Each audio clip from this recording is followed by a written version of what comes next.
The lawsuit involving PAG, Pacific Alliance Group. This case has caused a major stir around the world, especially in global media. I believe the relevant oversight departments and Congress will take this case very seriously. You can look back at the timeline of this entire case from the lawsuit starting on April 18th, the VOA April 19th broadcast cutoff incident, to the Wall Street Journal's report on the so-called double agent, as well as the rumors in the U.S. at that time and the messages sent out by the CCP, including the message of this upcoming February 2nd, the first day of the Lunar New Year. All the dates that were pre-planned. If you look back over the past 5 years, you'll see that almost all of these dates are connected to events involving us. Just like the SEC leak about the GTV investigation or Dwayne News, etc. Looking back, you would see all the timelines seemed as though they were arranged by Xi Jinping and Wang Qishan. It was always the worst news happening simultaneously, and PAG is involved in nearly every one of them. So how powerful is Sean Weijian? And how influential do you think Edward Moss is? Sean Weijian can have multiple law firms under his command. Go check the connections between PAG and law firms like O'Melveny and Myers, Cahill Gordon and Reindl's Edward Moss, and Bondi's law firm.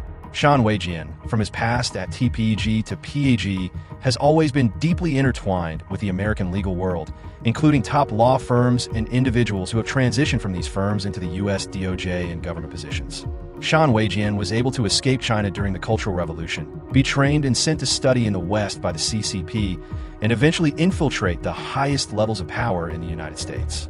It's just like Isabel Young. Take a look at how her broadcast aired almost simultaneously with the PAG case hearing.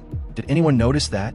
At the same time, Isabel Young's reports were coming out one episode after another, labeling overseas Chinese organizations as cults. And Sean Weijian went on 60 Minutes to praise the CCP. Now you can connect the timing of Sean's 60 Minutes interview with Isabel Young to the smear campaign against the G-series, the labeling of overseas Chinese communities as cults, and the court hearing.